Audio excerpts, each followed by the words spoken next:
watch the Chicago way.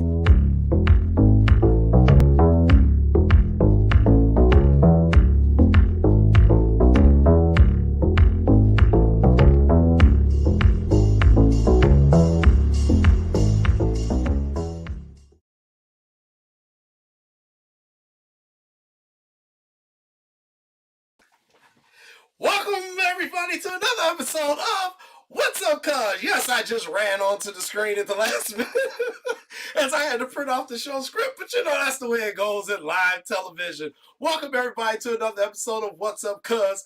I am your host, Jason Palmer, for tonight's special edition of What's Up, Cuz, as we honor women in sports, as this is March, which is International Women's History Month. We have a great show planned for you. And here to help me as always is my real life cousin, the coach himself, Lance C. Irvin. Cuz, what's up? How you doing? Happy Monday.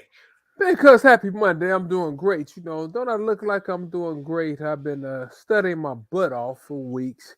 A lot of reading, a lot of writing, a lot of coaching volleyball, watching this thing they call the NC2A tournament, March Madness, trying to get used to your Chicago Bears, will we win and will we not win because you have a side piece team, so you don't care.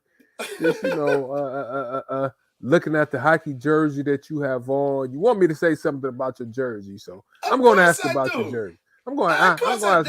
Let me blow my up girl Gia is already asking about my jersey, so that's what you get. I ain't got to think about you. Thank you, Gia. I appreciate that.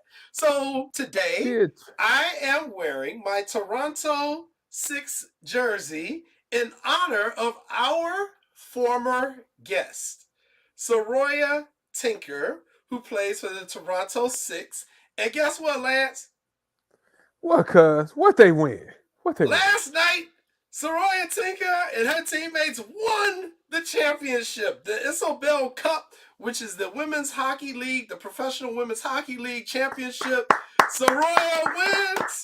She wins. I was so happy. I watched them. They were on, I think they were on ESPN2 last night. And she made some history. Her and her teammates in Toronto bring the championship home. And Soroya is a former guest of ours. She was on about, I think, a year and a half ago. We had her. We had her on our show. And remember, Soroya is multi-talented. She's a graduate of Yale. Those people at Yale, oh my goodness, she has a Yale degree, so she's a very intelligent woman, and Soroya is also very beautiful. She does modeling as well. This right here, I thought this was like a movie red carpet photo shoot she was doing, but Soroya, she's doing some modeling as well. So just a shout out and a congratulations to her for making history during Women's Her Story Month.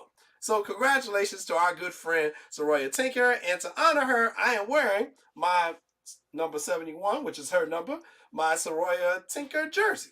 See, I have a bone to pick with you. Hockey, I'm sorry. Because you were supposed to remind me to get that jersey, but because you like the limelight, because you think people love your jerseys, you come on here wearing. That's why you to remind me to get my jersey. But that's all right though. But I expect that. Don't worry about it. What can I say? Well, hey, those of you tuning in for the very first time, we appreciate it. And guess what, Lance? I know we got a lot of people who are going to be tuning in now, and some are tuning in at 6:30 from Panama. From Panama? Why they tuning in from Panama, cuz? From Panama, cuz, because coming up tonight at 6:30, what you got for first guest, we got an Olympic athlete coming on the show at 6:30. An Olympic athlete. This is the first time we've had an Olympic athlete from someone outside the United States. But coming on at 6:30, we have 400-meter hurdler, Gianna Woodruff, who represent Panama in the last Olympics. Gianna Woodruff is coming on. She's going to talk to us about what it's like to represent Panama, because she's also an American citizen. She was born in Los Angeles, so she has dual citizenship. So, we just watched the World Baseball Classic, Lance, and we saw a lot of athletes. We were like, hey, wait a minute. Well, he ain't playing for America. so Marcus Stroman, who last time he played for the United States, this time he played for Puerto Rico. Alec Thomas, whose father was the former strength and conditioning coach for the White Sox. He went to Mount Carmel High School, and he was playing for Mexico. And I was like, wait a minute.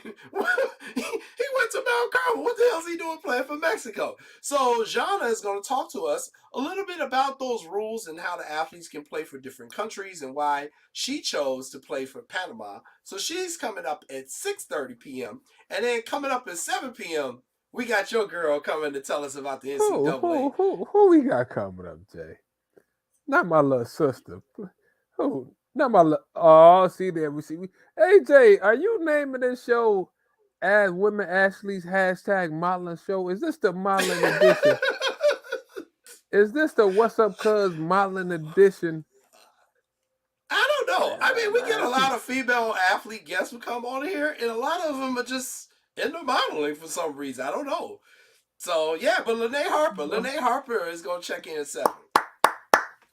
But Jason, can you put that picture back up of Jana, please? Am I pronouncing it right? Yeah. Yep, Jana. Correct. See, I think, Jay, I don't know. I used to have muscles like that when I was I still do. But the only thing I don't know if I could run that fast.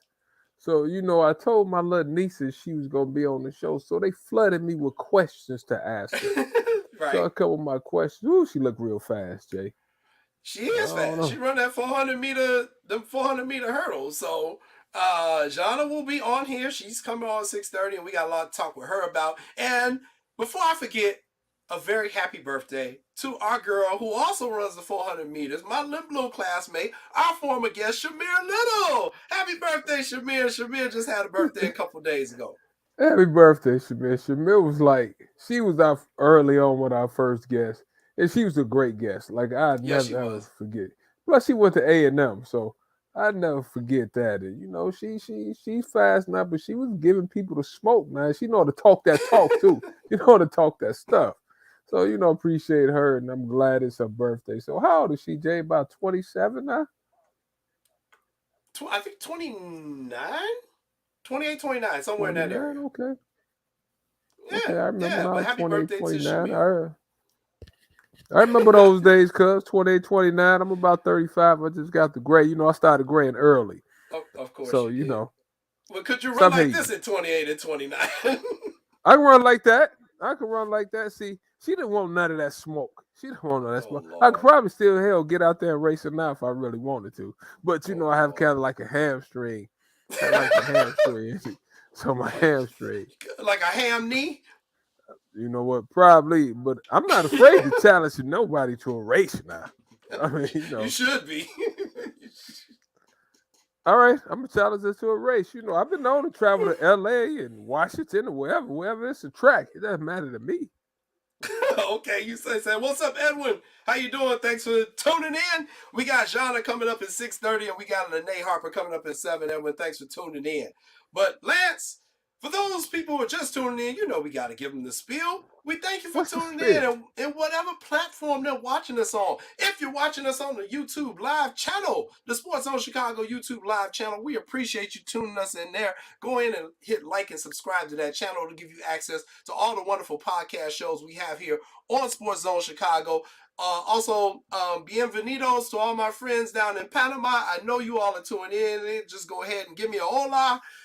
I would appreciate that as well. And thank you to Charlotte from Black Expats in Panama for posting that we're having this show tonight. She's a good friend of mine in Panama, and she really helps a lot of people relocate down there to Panama if you're looking to get down there. So thank you, Charlotte, and everybody at VIP. But if you're watching us on that YouTube channel, go ahead and like and subscribe to us. If you're watching us on the Facebook feed, the Sports Zone Chicago Facebook feed, Lance usually shares it on his page as well. I share it on my page. Look at you forgetting. See, you slipping. That's why I tell you about the jersey. You can't remember nothing. My God. Lance will be putting the feed up on his Facebook page. We appreciate you there. If you're watching us on the Sports Zone Chicago Roku channel, we appreciate you watching us on the Sports Zone Chicago Roku channel. If you do not have it, but you do have a Roku, just go ahead and add that channel. And you can watch us anywhere in the world. In addition to Panama, you can be in Costa Rica, you can be in Ghana, you can be in Canada. I mean, we get people watching from all over the world, which is the great thing about modern technology. So we appreciate you all tuning in on the Roku channel. And if you're watching us on the Sports Zone Chicago app, on your telephone, on your Kindle device, or whatever the heck you got, and you got the Sports Zone Chicago app, we appreciate you downloading that app. If you do not have the app already, my cousin Lance, he's getting ready to tell you where you can You get get us on the iTunes store, the Google store, and the Amazon Play store. The Amazon store, excuse me. So please follow us and follow us. I turned on my Facebook account, but it's Gia's fault. See, Gia normally Gia was supposed to call me, Lanny said, make sure you have it on your Facebook page. But Gia, you're going to get fired. You're going to get fired for two reasons. You like Jason's hockey jersey, and you to remind me to post it. So you're getting fired. See, I fire people around here because, like, I'm not, my father made me fire somebody at 21, 22. Matter of fact, did Pops ever make you fire anybody at the tournaments? No, he didn't. Never had to fire anybody? Your father had you firing people? He never had you fire Pat. Pat never got fired when he came to the tournament. Nothing. No. You was up there that year, Pop. Hey, so we was having Pops. It might have been his 5th tournament, right? Okay. And I brought somebody to the tournament. Pop said we needed some help, but more than not, we probably had more than what we should have had. So I brought him a friend, told him he was a really hard worker. So my friend he was slacking. Pops didn't have time for it. So Pops watched him. He was slacking. So some people came over there and said, Mr. Irvin, whoever that is, he's not doing what he's supposed to. So he looked, he called me over. He said, didn't you bring him out here and told me he was a hard worker, right? I said, yeah, I did. What's up? He said, people complaining about what he's doing. So you need to make sure you fire him. Tell him we don't need him to come back. I said, okay, cool, Pops. I'll do it tomorrow. He said, no. You're not doing it tomorrow. You're doing it right now. I said, huh? He said, no, right now. And he looked at me. He said, I'm giving you 5 minutes. Either you do it or I'm going to do it. And you don't want me to do it. So I had to fire him. Okay. Well, that sounds like my uncle. So, yeah, man. You know how it no is. Surprise there. No surprise there. No. Hey, you know what? Speaking of who should be fired, who should be fired? And I know this is Women's History Month. Who? And I don't really like this woman to begin with, but if we clown the Great Britain baseball team, we got to clown her because she need to be fired too. Let me not drink my tea before I have an accident. Go ahead. Let me see who. LSU women's head coach Kim Mulkey. What the hell is this she's wearing? Oh my goodness. What in the world is Kim Mulkey wearing? She's scaring children all over the United States when he's I don't know if this is like a pink Big Bird outfit she wearing or what the hell is she wearing, Lance? Because I called Mac last night. I said, Mac. I said, Kim Mulkey is a hell of a coach. Great coach. I said, but sometimes her fashion sense I said that about the same picture, and another person on our staff had kind of a shirt like that, and I said, like, what vibes? I called Sydney, like, what vibes are they trying to give us? Like, what are we supposed to be feeling from that, kid? I don't know, but the poor child is scared to death. She's trying to convince this child to come to her, and the baby is like, lady, not today. Oh my goodness, cuz that might be her grandchild, maybe. I don't know, but that outfit, cuz I mean the pants cool, but the blouse, oh my goodness. Yeah. I couldn't. I couldn't either with Kim. And yeah, she can coach her ass off. She just get on my nerves. So, but yes, I saw that outfit and I was like, oh my goodness gracious, what in the world is she doing? Oh, Gia got a comment. She needs fashion.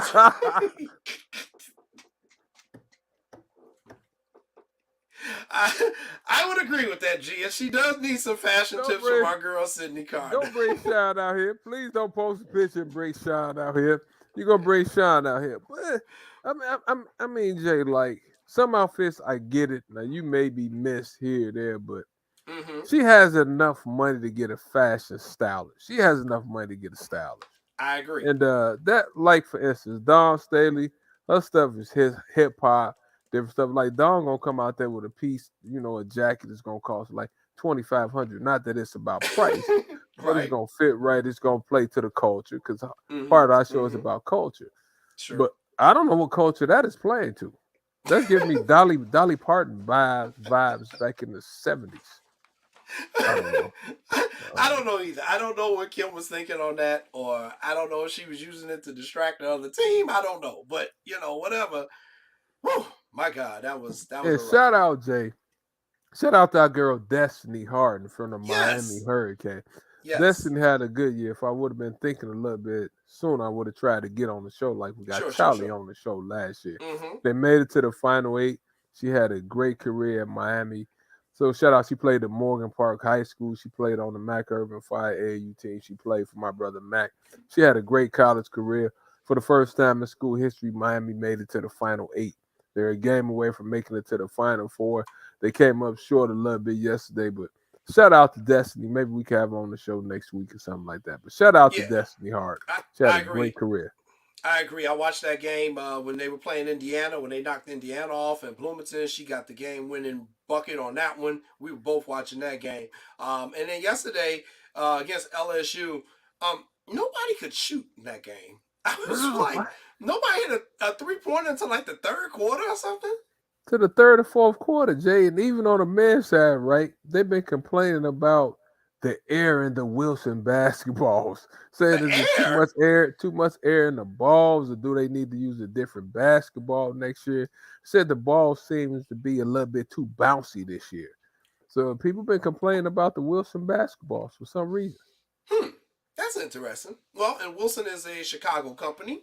They are headquartered in downtown Chicago, and they sponsor a number of sports with the official ball. So that is Exactly. interesting. I have not heard about that. We Because will they have to. sponsor high school basketball. They make some great balls. Mm-hmm. The high school balls we use are perfect. And I've been to a couple of universities where we use the Wilson balls. Never had a problem with it, but I was reading some articles and stuff where people was talking about the basketballs and stuff like that. And my thing was, you can shoot, you can shoot. I don't want to hear nothing about True. no air, no balls. If you can shoot that thing, you can shoot that thing. I I agree. don't want to hear I nothing about agree. that. Okay. Well, yeah, that's very interesting. I hadn't heard about that. All right. Let's get to a couple of other topics before our guest, Jonna Woodruff. She'll Talk be to me. on in Talk about to me. probably about 10 minutes or so. I think I can express this next conversation best with pictures. Oh, let me see. Oh, here we go, Chia. You know, Jay, you was reading my mind. I saw that yesterday when I took a little break from doing my studying, right? Couple of things came to my mind. The 7 and 10, is it 7 and 10 or 8 and 5 with Patrick Beverly?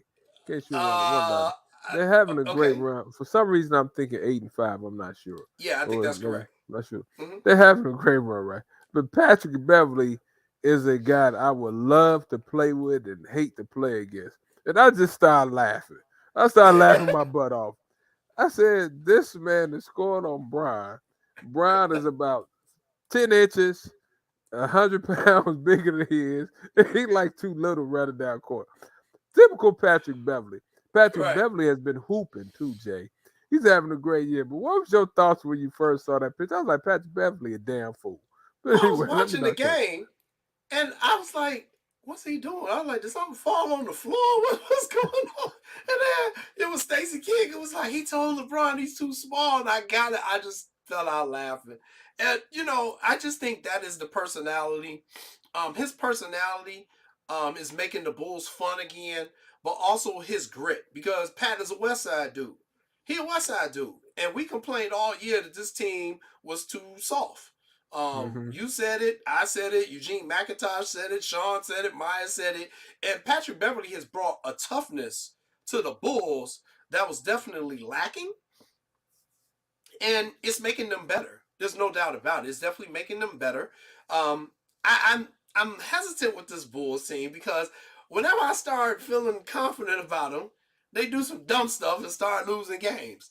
And then when you try to write them off, like I won't pay attention to them, then they'll win 3 games in a row. So I don't know what to think about Heckle and Jive Bulls, but I do know having Pat Beverly on the team is making them a much better team.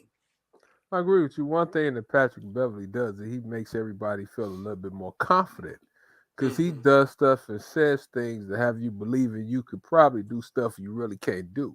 See, Patrick Beverly put the battery pack on it.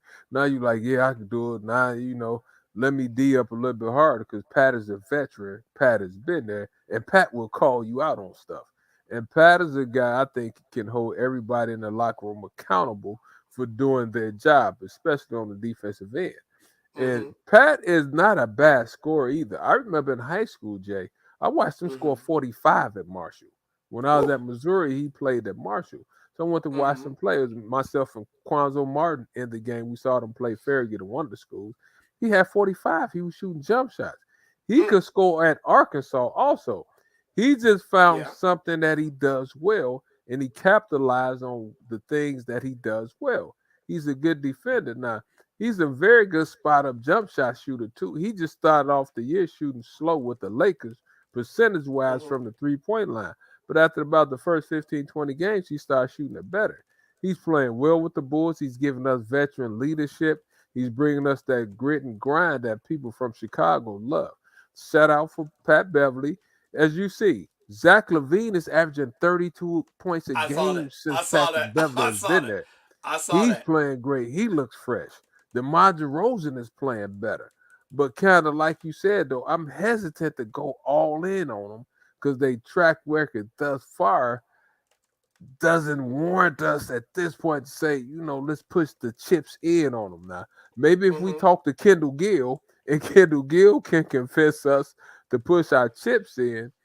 So until we talk to KG, I will call KG tomorrow and ask him, do we push all our chips in with the Chicago Bulls? I don't know if I could do it. I don't know. Well, like, why? I gave some reasons why I'm hesitant. Even though they have Andre Drummond last year, I said they need another big. Vuk and Andre serviceable for the playoffs, but I'm not sure, Jay. I mean, last time I checked, what they around the ninth to 10th seed still, and Yeah, I don't they know. they They aiming for that play-in game. they That's why they I ain't aiming confident on for it. them. I don't. I'm not. I don't know because, like you said, Jay, they could win three in a row. They could easily lose five in a row, and I know it's only about 7 or 9 games left. So I'm not. I'm not betting, Jay. I can't. I'm just gonna hold right now. I'm holding. I agree, and I'm right there with you on that. I think I gotta see it with this team. Like I said, we've had our hopes up for this team the last 2-3 years, and they just haven't reached their potential. And I just can't invest my emotional sports fandom right now in the Bulls. I'm gonna pull for them. I watch them, but it's like I gotta watch them in spurts. I can't watch a whole game of the Bulls because they too up and down during the game and they get frustrating and I don't know how I'm gonna react to it. So I watch bits and parts of the game. I'll watch the beginning, I'll check in at halftime, and then I'll usually watch the entire fourth quarter if the Okay. game is still In in reach. doubt or in reach Okay. out or they're winning. I say okay, I'll watch. But what has happened is they'll have a 13-point lead in the fourth quarter and I'm feeling good, and then all of a sudden they lose. So I'm like, maybe I shouldn't watch y'all. Maybe I'm the bad luck.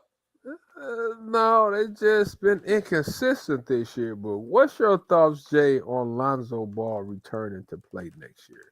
I don't think Lonzo Ball is going to ever return to play.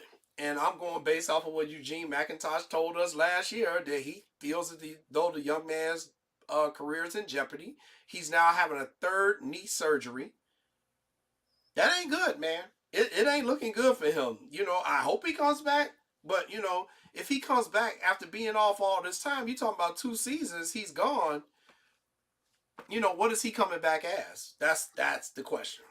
Even though these knee surgeries are a little bit different, your recovery time, comeback time is a lot shorter than it was when I was in school. But Yeah. anytime they start cutting on you, you have one surgery, two knee surgeries, three. That's something for you to be concerned about, right? I'm wondering if he will have the same explosion that he had. I mean, is he gonna be a step slow? Is he gonna have the lift that he used to have?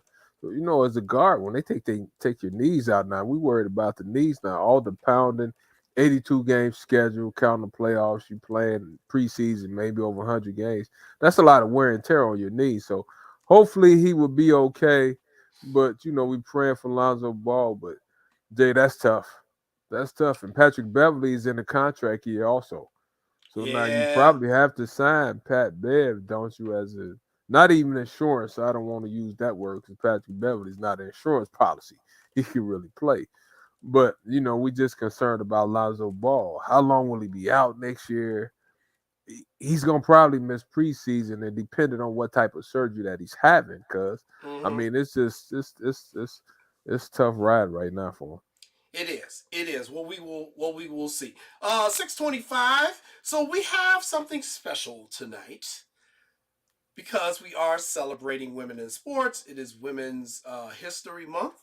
So we're playing a What you little got? game. Usually we will Oh, have the here we jump go. ball question. But today I did something a little special. I didn't tell my cousin about this. So you're getting, remember back in grammar school, you would get like a pop quiz. And we all hated the teacher when they did that nonsense. Like, okay, everybody, put your books away. We're doing a pop quiz. You're like, wait a minute.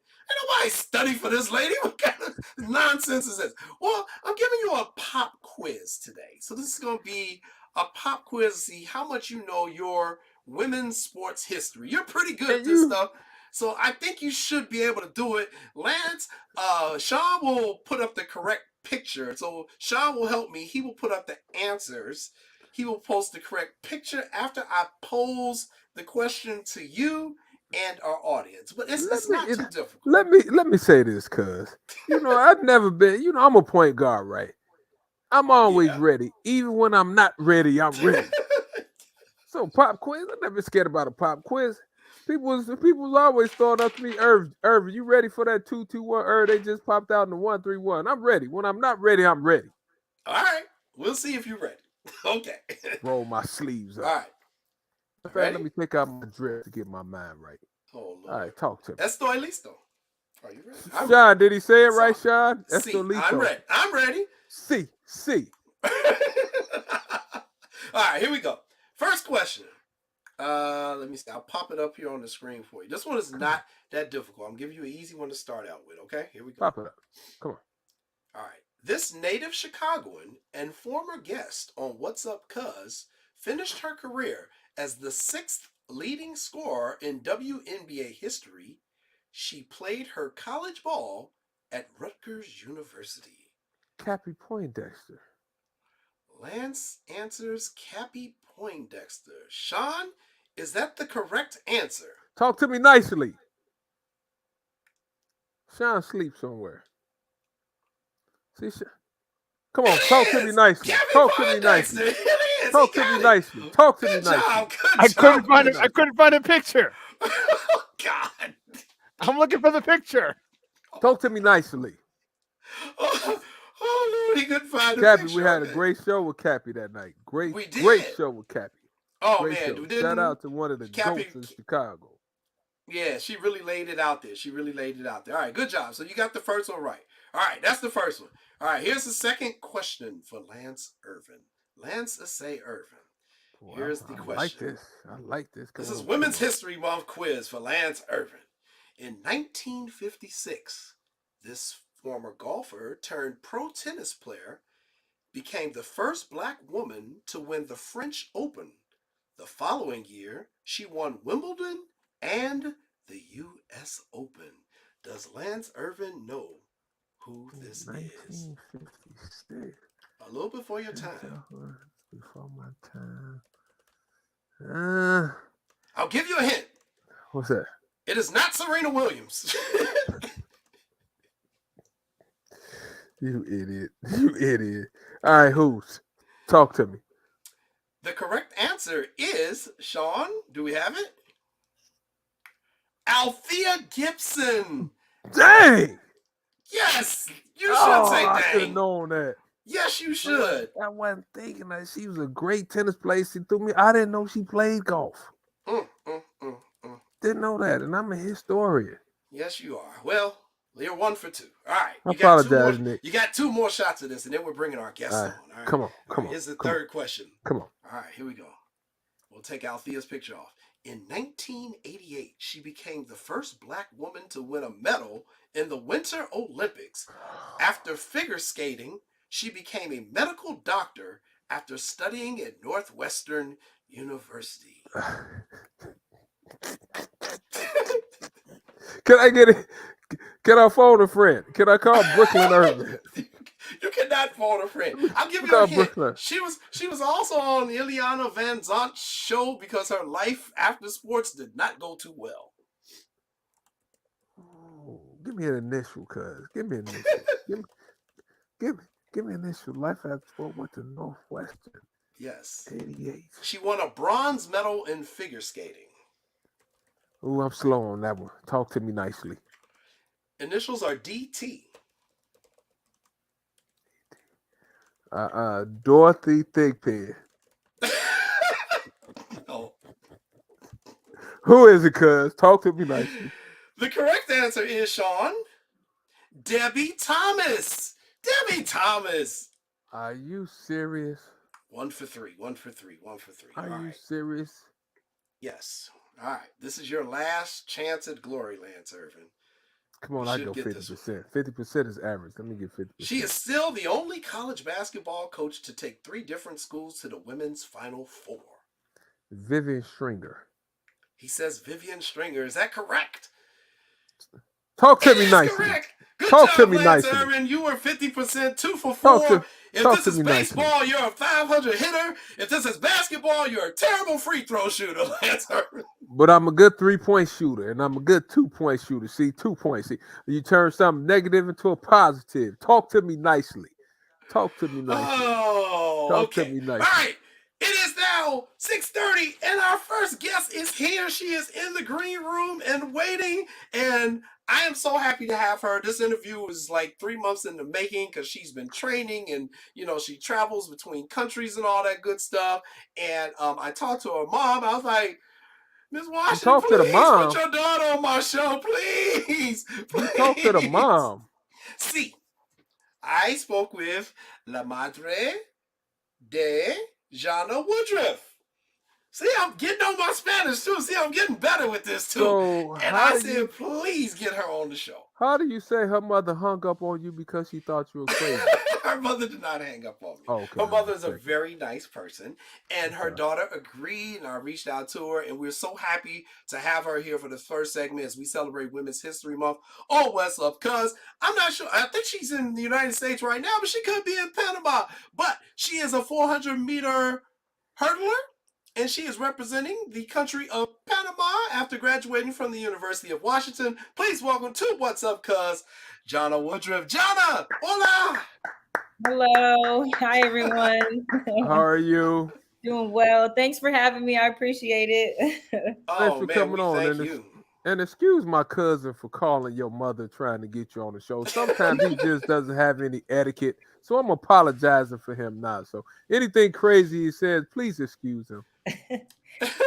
No, she had to. It was like a bunch of moving parts. Like we have a family friend that Jason knows as well, which was kind of crazy, and everything kind of just came full circle. So it worked out the way it was supposed to. So it's okay. Agreed. 6 degrees of separation. Agreed. Thank you so much. Thank you so much to my good friend Jeff and my golfing buddy Dave for helping me with the connections as well. So, Jana, let's just get right into this, because we have a lot of people who are tuning in from Panama tonight as well. They know you're on the show, so you're getting people watching back home as well. 400-meter hurdles.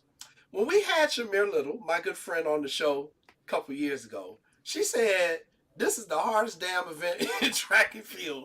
Running around that track and then jumping over hurdles. Tell me just about the physical exhaustion you experience at the end of a race and what it's like training for this. Well, Shamir is not wrong, and it's becoming more of a sprint now. Like girls are not. There's no pacing. We're just running right through, just because the standard has gotten higher. But honestly, training for it is very hard. I mean, we train kind of more like a mid-distance runner, so we're kind of doing 600s, 800s, thousands at practice, just always doing longer stuff. But it does make, when we get to competition, a lot easier because we only have one lap. So like, I don't know, competing, it's a big thrill. And then I definitely have a lot of lactic after I pass the line, but like you just have so much adrenaline. Like I cannot wait till I get to competition day, because I'm like, I only have to do one lap and only got to just get around it and cross over those hurdles, obviously. But yeah, it's definitely tough though. I'm not even gonna lie. There are days when I'm like, yo, why am I out here doing this right now? I could be anywhere but here. Or we're there. So you only have to be great for like 50, 54 seconds or Exactly. 55 seconds. And Exactly. I was doing some reading on you, right? And you had a quote, but let me ask you a question. What does starting from the bottom mean to you? What I did. Or Break that down what it for me. feels like I did, honestly, because I didn't even have the same collegiate career that Shamir had. I didn't even make it to an NCAA final. I think I was like second team All-American. So I was like 9th, 10th, 11th, 12th. So I was always like right on the cusp. And then, I think I just my high school coach, shout out to Robert King. He definitely, because he knows my coach right now too, Okay. Lawrence Johnson. So he kind of linked it up, and I was like, I felt like I still had a little bit more to give. I knew that I was going to have to work my butt off, like obviously 10 times more than any other girl, because my biggest final that I made was my Olympic final, and that was like kind of where kind of first put me on the map a little bit, because I've been improving since I've been with my coach, but it was like a drastic improvement. And I think I can attribute that to like us moving, because we used to live in Los Angeles, California, and then we moved to Fort Worth, Texas, which is where I'm at now. I'm in Texas. I'm not in Panama. Oh, okay, you are in Texas. Okay. Shockingly. So yeah, so moving kind of it definitely like changed my mental game, and like I'm really a professional athlete now. I'm literally out here for the purposes of training, and it's the best decision that I've ever made, and I wouldn't make any other decision. Like I'm happy with where things are at. I know I'm 29, and if people might be like, oh, you're on your way out, I feel like nah, I'm at the peak, and I'm like still going right now, so I feel like I'm only going to get better. So let me ask you this. Did you ever doubt yourself from where you started to where you came from? Was there certain times when you was like, I should give up? Because a lot of times you have people that think about giving up, and they do give up, and they don't reach where they're trying to go. Did you ever think about that? I'm not gonna lie. I think I slightly did, but I think it was more so the people around me who were kind of like doubting me, like, oh, you're still running track? Because I wasn't. It was really my older sister. She was really like the one who should have been, kind of where I'm at right now. I was just kind of always in the shadows. I'm so-and-so's little sister. I'm just, I didn't find my niche, until I found it. And then it was like, so I'm proving everybody wrong, and I'm not really trying to, but I'm letting the work speak for itself. So, and I'm still out here. So I'm blessed, to say the least. Did you last thing? I'll let you ask a question. Do you feel like you have a point to prove? Like, I'm from a family of 6. I played basketball. I wasn't the best shooter in the family, but I probably had the best handles, and I was the smartest. Shout out to all my brothers and sisters. Y'all hear me saying that. But a lot of times I used to say, man, I have something to prove. Do you feel like you have something to prove when you hit the track every time? I definitely feel that way. It's not as much as I think it was in the past, but I think that like every time I get on the track, I'm just trying to be better than the person that I was 2 days ago, or even like last year. Every time I step on the track, I'm just, yeah. So I would say that I don't necessarily have a chip on my shoulder. Like I'm like trying to always just like be better than everyone. But I do think about that I'm just trying to continue with my own mini legacy and keep I get you. Yeah. So, your legacy, you are currently the South American record holder in the women's 400-meter hurdles. So you've got that as part of your legacy. What was it like for you when you accomplished that? What was your emotions? How were you feeling about that? I'm still over the moon that that's even possible for me to have that. Cause I mean, I've never held any kind of like record really before, not even my collegiate record. I was always like so close to getting it.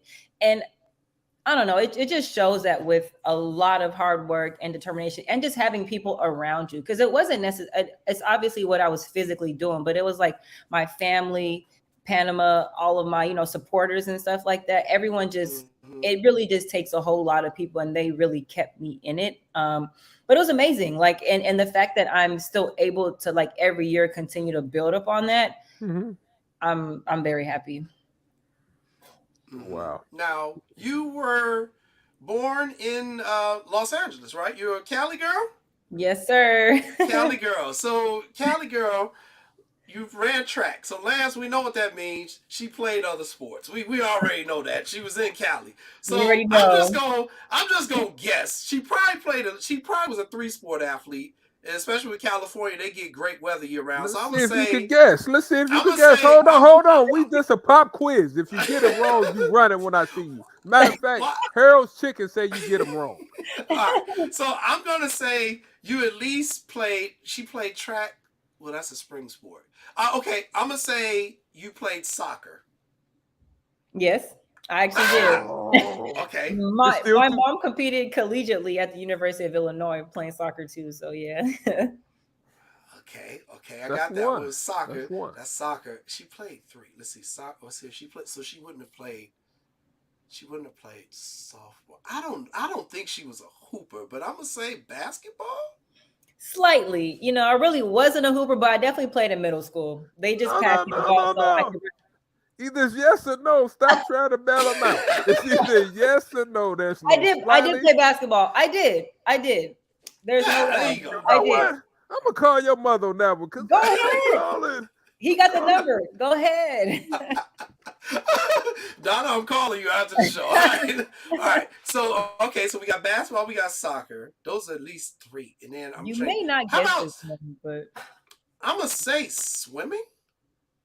No, not swimming. Lance, you take a shot. Volleyball. No. I wanted to say lacrosse, but I said I'm not gonna say that. That's a good one. It's probably one that you honestly would not even think that I probably have done. What is? Oh wait, she's fast. What? She's fast. So what would be fast? What would be something she could use? Well, you can incorporate that. No, just think of fast, but you can use that within this sport.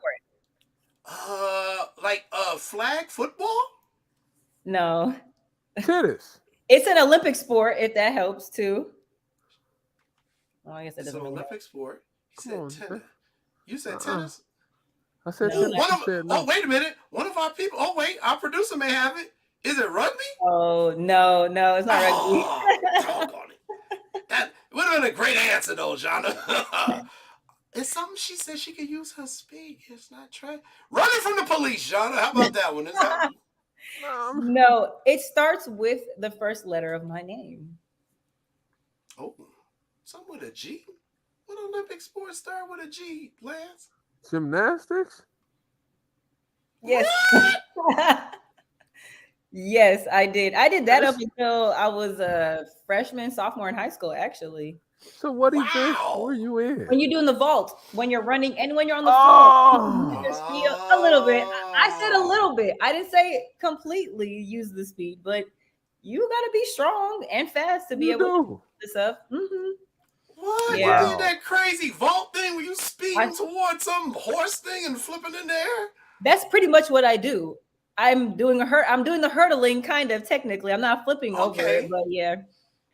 And it was actually my favorite event. I love the vault, honestly, because I could run towards something. It sounded crazy, but. So why did you quit? Well, I honestly wasn't that good. I wasn't as good as my younger sister, like, to be honest. And I was too tall too. I'm not like so tall, but like for what I needed to do. And at the time, my high school coach, he was like, we're trying to like get us into college, and like what's the best way, or one of the ways, because we were already running track too. Like what are one of the ways that we could do so that we could help you pay for school, and so that I could run and get my college paid for. So track was what stuck. And honestly, it was the best thing, because that was at my junior year of high school. That was kind of when things started to click. And that was when I first started hurdling. So it all kind of came together. So talk to us about your college choice. You went to UW, and I love Seattle. It's a nice area. I've been there several times. What made you want to go to UW? I was still I wanted to leave home, but I didn't want to go too far away. And I wasn't heavily recruited like how my older sister was. Like she was going to Florida, the LSUs and Texas, and I was kind of more on the West Coast. And I could have went to UCLA, but that's where my sister went to school. But I was so like trying to not be in her footsteps and just kind of like do my own thing. Cause I'm also the middle child too. So I kind of have that kind of going. So I was like, I kind of want to get away. But I took one of my visits up to Washington and I absolutely loved it. Like besides the rain, but I'm not like too mad about the rain because we don't get that much in California.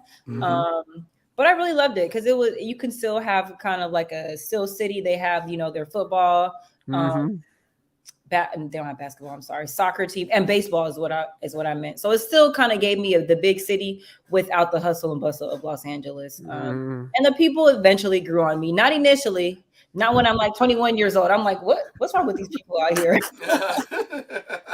But I loved being out there. Honestly, I probably would have stayed out there. For real? Okay. Yeah. Wow. Okay. Go ahead, Jay. So one of our viewers, Norma, says they introduced their daughter to every sport at the age of 8. Is that kind of similar to what happened with you, with your parents? Did they kind of put you in a bunch of different sports, or did you just naturally gravitate to certain sports? Oh, I think our parents, they put us in everything because we even did swimming for like a hot second too, like growing up. And I think obviously growing up in Los Angeles, you can get kind of caught in that, other lifestyle and stuff like that. So I think my parents were trying to just keep us busy, keep us motivated, and keep us kind of around like different kinds of people so that we can make it out of our circumstances. But I loved it. I love being active. My parents were pretty much went to every competition. I don't even know how, because I'm one of 5. So like parents are like literally superheroes. So I'm so grateful for them just to support us with whatever it is that we had wanted to do. Wow. My nieces, I have one that goes to Howard, one runs the Hamptons. I think it's the 110 hurdles, right? So they told me to ask you a couple of questions. Go ahead. So I'm gonna fire away at you. They asked me to ask you, do you prefer the inner lane or the outer? Well, depends. I prefer being in the middle or the outside lanes, running the 400 hurdles. Now, if you're running the 100 hurdles, they would probably want to be probably in the middle. I mean, honestly, the distance is the same throughout the whole track. I prefer the outside or the middle, personally. Because, like, if I'm ahead, I don't want to see anybody. Y'all just gonna have to come catch me. see, and this leads to my question. My second, they was like, do you find it better to count your steps or just feel the race? I honestly do both. Like, I don't try to count my steps, but I think I naturally just know. And then I naturally know what foot comes up, if that makes sense. That didn't make sense at all, but because I think it makes sense, right? Because at this stage of the game, like I know what it's supposed to feel like, but I think I also count because we're also changing up our step pattern for this upcoming season. So I think I'm kind of thinking a little bit more like, okay, like 1, 2, 3, 4, like whatever I have to do to get to that first hurdle or the second hurdle. So I would say a little bit of both, honestly. Okay. Do I have time to ask you one more question? Yeah, go on and ask another, and then I'm going to transition. Go ahead. So when you began hurdling, was it difficult for you to learn how to alternate your lead leg? Yes, 100%. When I was in high school, because that was when I first started, I would do everything to get on my dominant leg. Even if I would stutter, step, even stop to get there, I was getting over on my dominant leg. But I do realize that now, though, if you can try to practice and get both of your legs, the lead, your dominant and non-dominant leg to be the same, because it will help you in the long run, so that you're not, stopping, and because that can take time away from what you're trying to do. So, and you can't be scared. You kind of just have to go with it, because you're not gonna. The chances are you're not gonna fall, and if you do, it does happen, because you are not a true hurdler unless you fall. But no, I didn't. I'm learning how to do it. Well, I know how to do it now, so I'm more comfortable with it now. But definitely try to practice both if you can. See, shout out to my nieces, Kyla, Jalen, and Zion for asking great questions. And they're gonna take over my show in a minute.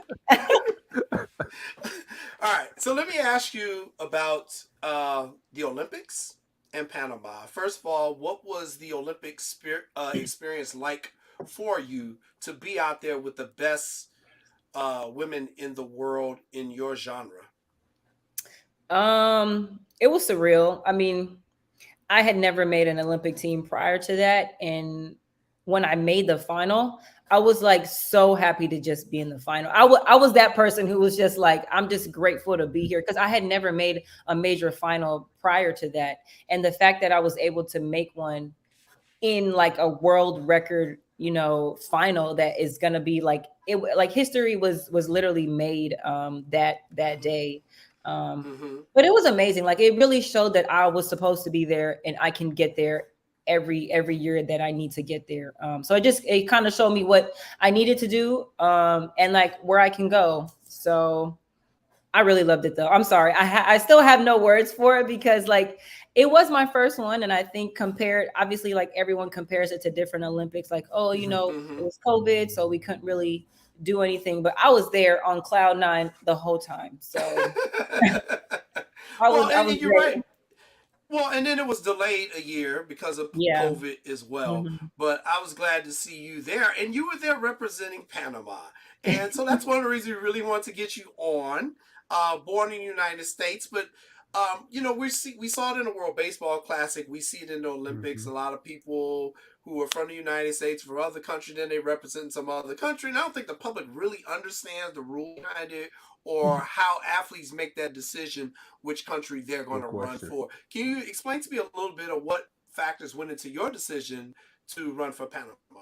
Yeah. So when I graduated from college, and my older sister was the one who kind of like told us that we could run for Panama. Cause prior to that, I went to like junior Olympics and like AAU stuff, but like I never really competed for the USA.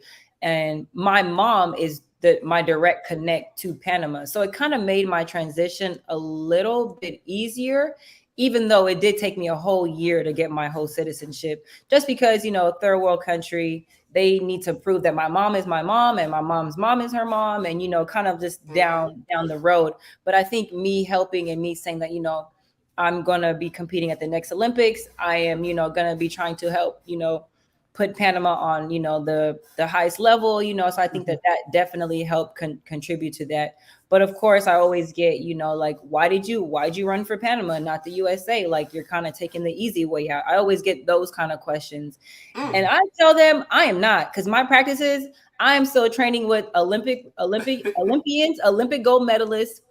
My coach is still going to be my coach. So I'm still getting the same work that everyone else. I'm probably getting more work than everybody else because like, I don't necessarily have like a trials or anything like that I have to run into kind of like, I just have to run whatever the standard is for the year.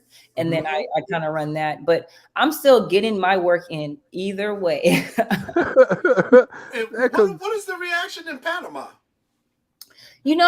They have welcomed me with open arms. I think you have those, naysayers and like, I'm a gringa and I don't know this and I don't know that. But I find comfort that like they have supported me 1,001%. Like they're just happy that someone is bringing Panama to light, and especially in athletics and not with soccer or with baseball. Because I think track and field kind of gets pushed under the rug a little bit over there. And so I think I've been able to help kind of shed more light because there's a lot of talent in Panama. And I actually just realized that when I was just in Panama actually a few weeks ago too. Okay. But yeah, anyways, we'll come back to that. No, go ahead, Jay. Oh, go ahead. Okay, I'm sorry. No, go ahead. Okay, yeah. So I actually went to Panama a few weeks ago because I've been wanting to do track clinics and camps for the community for so many years now. And so I actually linked up because I'm sponsored by Nike. And so I was actually able to kind of link with them, and we were able to put on like 2 track clinics, one that was in my mom's home city and then one that was in kind of the main city. And it was just amazing. Like there were a lot of kids that came out, and I was apparently the first person to ever do a track clinic, like for track. And I was like, and we have a gold medalist already, and no shade to him or anything like that, but I just thought that was kind of odd that like people don't give back more. And I'm like, that's the only reason I'm here, is because somebody helped me out. So I want to be able to help more people out, because I don't always want to be the only person, or one of 3 people running it, for Panama at the Olympics or wherever our big competitions are at. I want everybody to come. Yeah, Well yeah. said. And I know Roberto Duran is from Panama. Mm-hmm. The Hands of Stone, and boxing is real big down there. Yeah, When I was definitely. when I was down in Panama last year, I got to see that. We drove by a couple of boxing venues. When I go back this summer, I'm gonna try to actually go and see some actual competitions. And Nice. soccer is big down there as well. This is one of the things I kind of talked to your mother about as well. And my friend Charlotte, who is the head of Black Expats in Panama. In the last 5 to 10 years, there have been a lot of African Americans who are now relocating to Panama for various reasons. The oppressive racism that's happening here in the United States, the better weather in Panama. What I try to tell people all the time, Panama is a hell of a lot safer than Chicago. I feel a lot better walking down the streets of Panama City than I do Chicago. I visited Cologne. I even loved Cologne. Have you noticed as well more African Americans asking you questions just about Panama? And do you know of anyone who has relocated to Panama?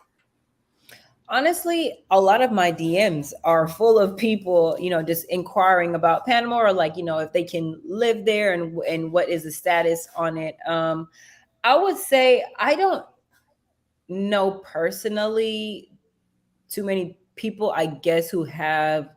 I have family that live in the US, or used to live in the US and now live in Panama. So I guess personally I do know that it's a great retirement place, honestly, and like I would love to move there too, but probably when I'm a little like older, and when I have, kind of everything solidified and stuff, because it's such a beautiful country, and people don't like, you wouldn't know it until you go in there. Like, you don't know until you know, honestly. Yeah, I would agree with that. In Panama, athletics, what type of assistance do you think they need for the young people there? Great question. In terms of programs to get them more involved in sports like basketball or golf or whatever. I just think that the resources that they have, like literally allocating specific money to help them, whether that, because they don't really have a weight room, honestly. Like, they don't, the track needs to be resurfaced in the main city, and that's only in the main city. If you go to Cologne, we were on a dirt track. We weren't even on a real track. So it's just that's so serious. It was gravel. They painted it to look like it had like lines and stuff on it, but it was beautiful because it was right there by the water. So it's like, what I want to do is like maybe make that into a track if I could, like just be able to have them, just to have the resources for them to have it there and not have to like outsource, which includes like, having the right coaches, being able to pay the coaches to be there. And even just having like athletes like myself being able to come back and train with them too. Like, okay, we have, this big time athlete coming here. So like, it'll kind of bring more awareness and stuff. Yeah. So it's really a shame, honestly, but I know that that's kind of like that sometimes in these third world countries. It's kind of corrupt, and they just give the money wherever they want to give the money to. So that's why I'm here, and I'm not going anywhere, and I'm going to continue to be in there every time. They're going to get tired of me. I'm glad you said that, because I was just about to say that. It takes somebody like you to speak up and get it out there. Then all it takes is one person and people to follow you. Then that's how you affect the movement. So I appreciate you doing that, and I appreciate you looking out for others too, because we need help and everybody needs help. Oh yeah, 100%. So shout out to your ministry doing that.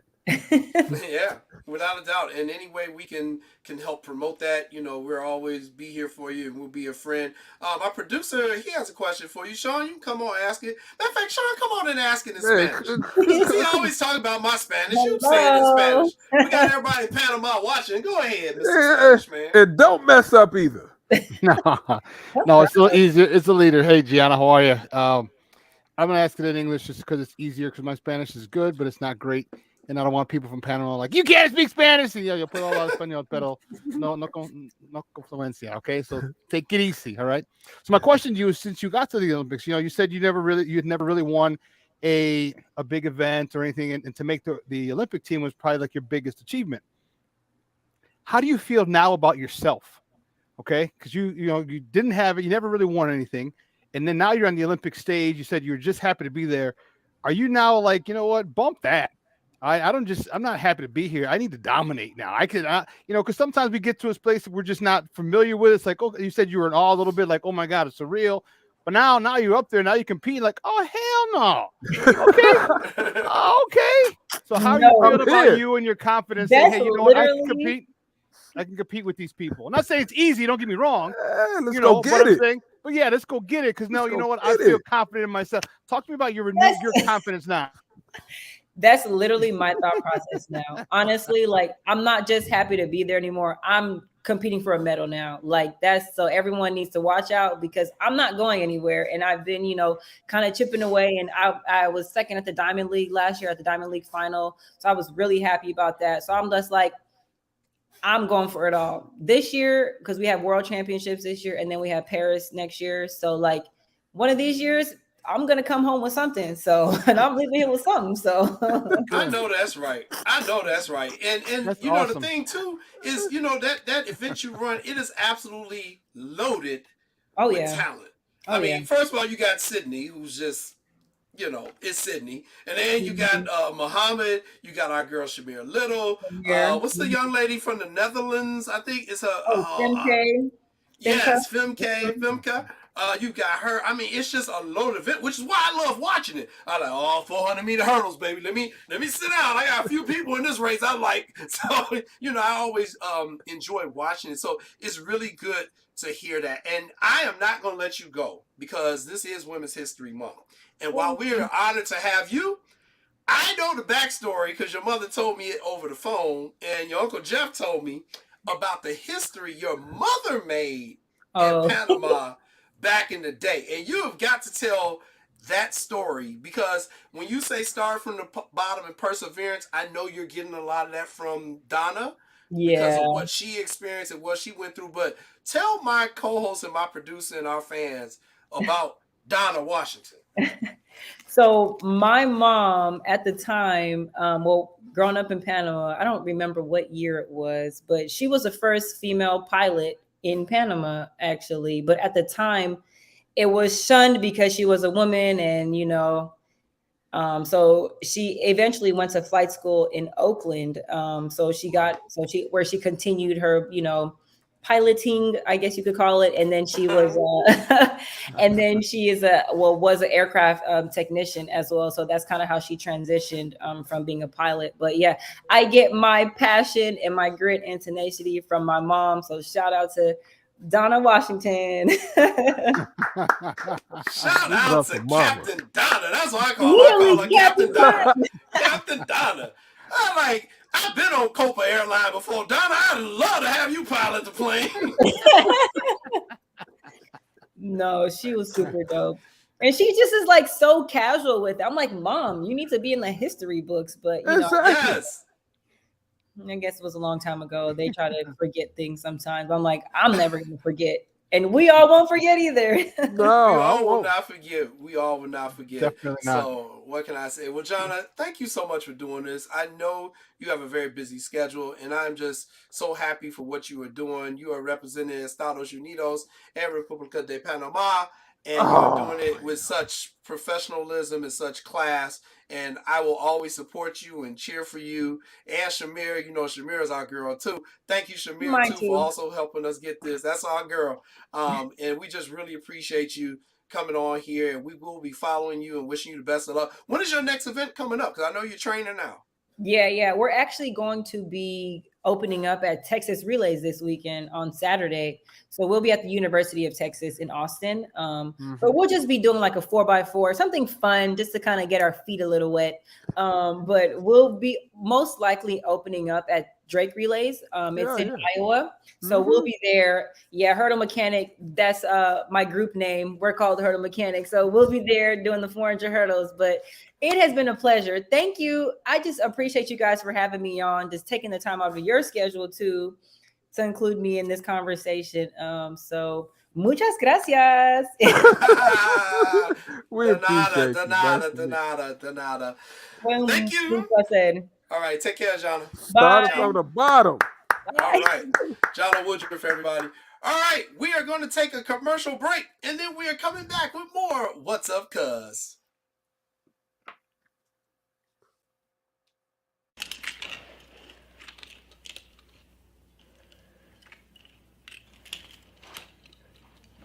Hey, bud, what you doing? I'm playing with cars. Cars? Can you show me what a car does?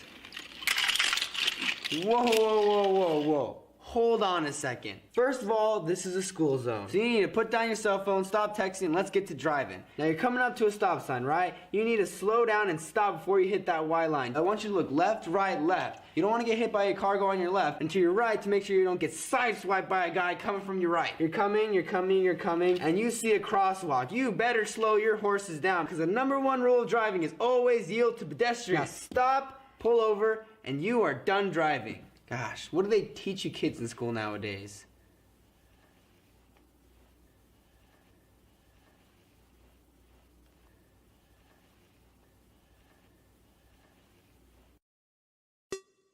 Hey, it's your boy, the Superback, Sean Sierra, and be sure to follow Sports Zone Chicago on all social media platforms. On Facebook, Instagram, and our Roku channel, you can find us at Sports Zone Chicago. And on Twitter, we are at Sports Zone Shy. Also, be sure to download our mobile app so you can take Sports Zone Chicago with you on the go.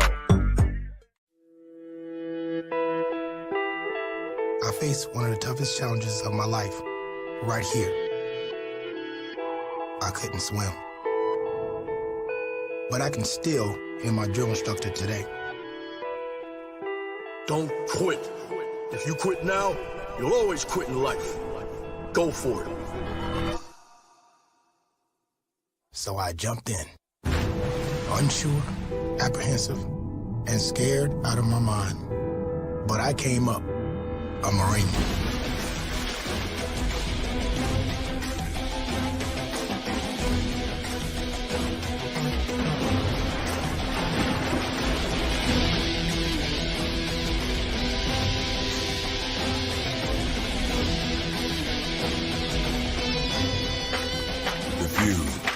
Proud, the Marines.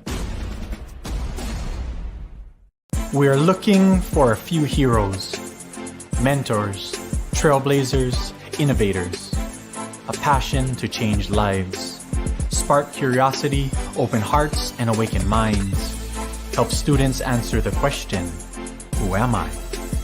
This could be your calling, but this is no job. It's the journey of a lifetime. Be a hero. Be a teacher.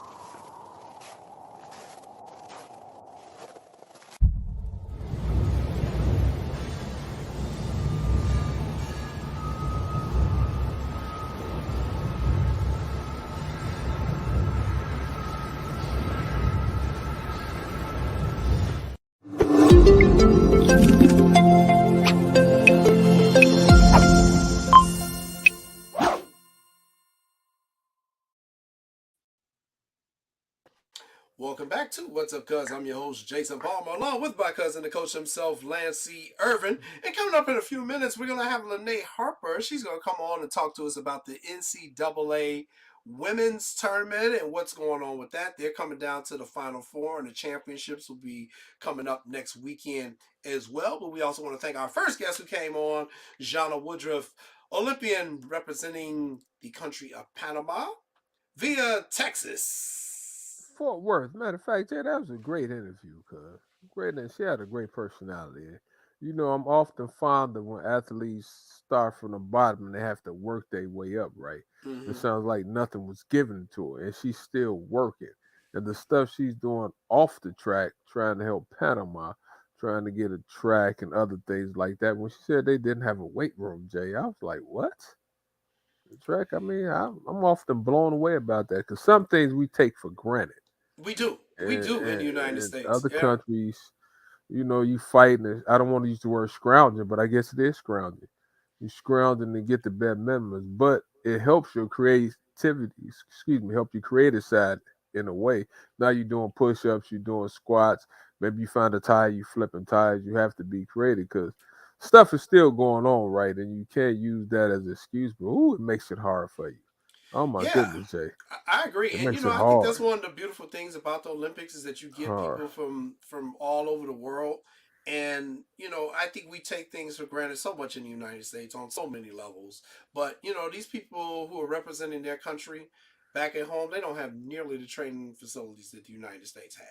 And just the fact that they're out there even able to compete is a miracle itself. And the ones who go ahead and win, or who medal, and you'll see a lot of times those athletes, even if they finish in fifth place, it means like the world to them. Jay, you traded on a gravel track. Rocks.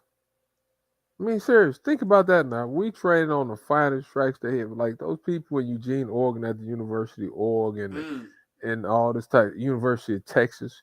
You know what they training on in Texas, Jay. You mm-hmm, know, knowing what they traded on in Texas at A&M. Like mm-hmm. that's a huge advantage. But you accomplish the things that they do, Jay. Like you said, coming in fifth. I be doing cartwheels and stuff like that. I'm jumping up and down. I'm doing cartwheels. I'm doing everything. I mean, just I can't wait. I love track and field, Jay. That's why I love when we have Sudie Davis on too. So, Mm-hmm. Shout out to but Sudi too. but shout out you, Jay. Jay, you done track mamas down trying to get people on. Woo, woo. Ooh, I said mamas. I'm like, what did you just do? Yeah. Miss Donna, Captain Donna, man, she is an incredible woman, man. She's got a lot of really good stories. A lot of really Mhm. good stories, man. And and I've met so many fantastic people just in Panama. Just, my travels there last year. I was down there for a month. And it really is a beautiful country. And Is it? I'm one of those people who always encouraging, especially African Americans, to get you a passport. First of all, you gotta Mhm. get the passport. I gotta start there. I Get your keep I passport keep me one now. and travel. I mean, because most Americans, they gonna travel to Mexico, they gonna travel to the Bahamas, they gonna go to Canada, and I'm like, man, it's a big world out there, and that United States passport can get you in a lot of places. I think the only one that's better than ours is Japan. Japan can get you in more countries, but man, if you get a United States passport, man, use that sucker, dog. So, are you telling your cousin I need to go to Panama? Oh You yeah, call him Brookie? oh yeah, yeah. You need to go to Panama. You need to go to Costa Rica too. Costa Rica is just as beautiful as Panama. Just wonderful people, man. And again, I always express this as people of color. When I leave the United States, it's very interesting. It's almost like I feel a weight has come off my shoulder in some Do you? instances. Yeah, Let because me hear when that. I'm going to a country like this predominantly brown or black, Hmm. I just feel different. I just feel different. I'm welcome. I'm family. I'm not looking over my shoulder at the police every 2 seconds. I'm not worried about a lot of stuff. Don't get me wrong. You have to be careful no matter where you are in the world. But I'm just more relaxed when I travel to some of these countries, especially when it's run by black and brown people. And they are more than happy to see my black behind coming. Oh, you from Estados Unidos? Okay, they're like, oh, you want to spend some dineros? What they'll hook you up, man. The food is magnificent. I was gonna You ask know, you, how was the food in it was Panama, it was Jay? great, man. It was great. And it's very similar to the United States. You can go to the touristy places, but my wife and I, we like to go to Oh, support the exactly. local. You know I'm not touristy. I Right. like the local stuff. I like Like the locals. The local people is where the flavor is. You want man, some like picante? You want some picante stuff for real? Go to them local restaurant. May your mouth be on fire. hey Jay, like when we went to Paris, they had a place Yeah. called Little Africa. Oh, the food was the best. We eating in Paris. That was cool. We went to Little Africa. Oh my goodness, that was the best. Yeah, Oh, Little so Africa. okay. Well, it's called Yeah. Little Africa in Paris. That was great. So you saying go to Panama first, Jay? Which one, if you were me, which one would you go to It first? doesn't matter. It don't matter. Okay. I love Gotcha. Panama, and it's funny because they compare Costa Rica and Panama a lot because they're geographically next to one another, so they share some of the same thing, but some things are culturally different. Even in the language, even in the Spanish language, there's certain phrases that they say that is different. So for instance, in Costa Rica, if I say "yay no," they ask me, I want something to eat. If you say "yay no," that means I'm full. Mm-hmm. In Costa Rica, now you say that in Panama, they're like, okay, I think you're saying you're full. It's just they have little small differences, and that's one of the things I'm learning just with the languages. And Sean can talk about it even more.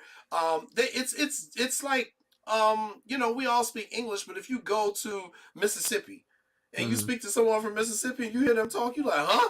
What'd you say? They just have certain sayings. It's just certain things are just a little bit different. So I encourage just to travel to all them places, man. And I made a mistake. I should have went to Cuba when we could have went to Cuba when Obama was letting us all go to Cuba. I I should have thought you took went. my black butt to Cuba, and I didn't. And now I You'd can't go. you'd fit right in. Yeah, I would have. You and Louis Robert Jr. Louis. No, what you're saying, Lance, is like it's dialects, it's different, territorial phrases. Like so in Spanish, so in Mexican Spanish, if you say, "Oye, chica," "¿Cómo estás?" All right, "Hey, girl, how you doing?" All right, Mexican Spanish. But if you're in a chica, you call her girl. That's for a girl. But for Puerto Ricans, they call them nena. Okay, so and then Puerto Rican Spanish is a lot different than Mexican Spanish because they cut off a lot of words. They don't use S's. It's more of a th sound, and not even it's just a light th, like los Estados Unidos. Like you don't say los Estados Unidos. It's los Estados Unidos. They kind of cut it off. So like this would be the exact same question. Oye, chica, ¿cómo estás? So you're asking a girl, hey, how you doing? But in Puerto Rican, oye, tata, ¿cómo estás? Okay, so Right. so you call them nena or tata. In Puerto Ricans will call them nena or tata. Oye, tata, ¿cómo estás? And so that's literally the same sentence, but just different things. So so you could tell, yeah. Wow, I mean this country. Jason said a name talking about Panama. When you said the hands of stone, I was like, yeah, it's like "Ooh, what you Roberto know about Duran. Roberto Duran?" I was like, the no hands of mas, no stone. mas, baby, No mas, no mas, no more, no more. So when we go back, when I go back there this summer, that's one of the places I'm going. One of the places I'm definitely going is where Roberto Duran is from. He's got a big gym down there. I'm gonna talk to our guy Montel Griffin, Lance, because I know Montel would know. And He I'm would. gonna definitely go down there and visit. But I was watching, the guys train. I was watching them and just watching them train because it's like an open air gym. It's hot down there usually, so it's like an open air gym, and you just see the guys in there training. You could tell like these are people who are fighting to get out of a situation. See, that's what I was going to ask you. Did it seem like they were?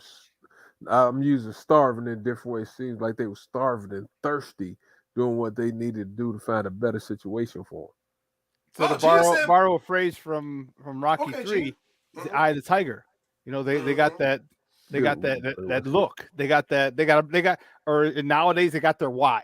You know what I'm saying? They got their why. They're trying to get out. They're trying to get out. They're trying, even if they don't become a multimillionaire, at least be able to get their family out and live a different life because that they're real countries. And those are the dudes who are hard. Those are the dudes who if they get knocked down, they get right back up. Like it's just so different, and many of us know growing up difficult, and there's a little grit, a little toughness, a little attitude, a little swag that we have, and they have it too, but just times 10 because usually their life is like, remember like Shannon Sharp when he talked about his grandma just wanted a house that didn't leak when it rained. Like that's growing up hard, you know what I mean? In a little like 7 by 7 foot cabin, you know what I mean? Like you grow. That's your why. That's a good ass why right there. See, that's that grad school sound. Like, what's your why? Yeah, it's why. I tell I tell kids story all the time. Like my father said, me and my brothers down. He said, "Look, I got money. It was 6 of us, right?" He said, "I got money to pay for 2 of y'all to go to college." He said, "Now I'm gonna pay for y'all sister to go." So now that's 5 of y'all splitting some money for me to pay. So we was like, "No, I'm about to go get mine." So I'm getting mine. I was like, "What?" Well, and the thing too, Lance and Sean, again, I was in Panama, and yeah, it is a third world country, but it is modern. I don't want people going out thinking that it's modern. It's very modern. Panama City is absolutely beautiful. I was on Avenida Balboa. That's kind of where I stayed, and I mean, it is modern. They got modern restaurants. They got, there are some things that you're just not going to get like you would get in America, but for the most part, you're going down. You're not roughing it. If you want to go to certain parts of Panama and rough it, you can. But they got well-developed cities. It's probably out of all the Central American countries, it's definitely the one with the most infrastructure. But I think Costa Rica has it as well. But I think as the world is changing, we're seeing a world economy. We are seeing some of these countries come up. Also, they are getting some assistance from some of the Western countries, and another thing too. That's why our travel dollars are really important as Americans. I was just about to say that, but they also get really is. They make money because people want to go down there. They want to go and they want to see. So they don't want to have you roughing it. Because if you go, if you go in the Campo or you go like in Puerto Rico, there's Old San Juan. There's a couple. But if you go in other places, there's other places there. It's literally shacks and huts. You know what I mean? Up in the mountains and stuff like that. Right. So yeah, it's hell in America. I mean, that place is over here. Exactly. So you go back in the backwoods of Georgia somewhere. You know what I'm saying? You might not come out. So again, Sean, so the best food we had when we went to Panama, we went to a place in Panama City, and it was in a rough neighborhood. And I had my wife with me, so I'm a little bit different when I got her with me.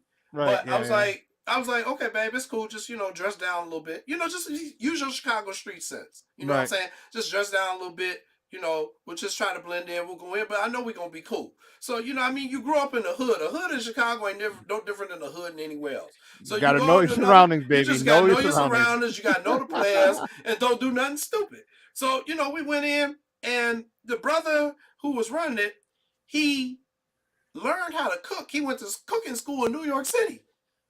Okay. And so we had a great connection. It was the best meal we had down there in Panama, and it was like $12. He was like, I don't know why people be going to them $40 joints. I cook way better than them. He was like, and I personalize your food, and he did. It was outstanding. I mean, they basically get the fish right out the ocean that morning. Ooh, I love all that. And then they prepare it, and they use all the spices and everything. Now, my wife likes her stuff a little bit more spicy. For me, it was cool. But it was great, man. So again, I encourage people to travel to these, quote, third world countries. Trust me, you're going to be good. Now, if you go down there dressed like Luis Robert and Jose Abreu with gold jewelry everywhere and driving a Benz, you might get jacked.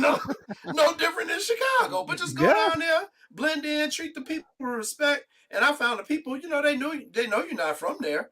But, they know you from America. You're a black person from America. They don't get to see us that often. I found out they were asking me more questions about my country than I was about them. So, again, I encourage people to travel. And that's one thing about sports as well. Sports brings people together from all cultures as well. So, I wanted to go to Rod Carew Stadium because Rod Carew, he's from Panama as well, to see a baseball game down there, but they weren't in season. So I did go by the stadium. I think they played some of the World Baseball qualifiers down there too. But, they love their sports too, man.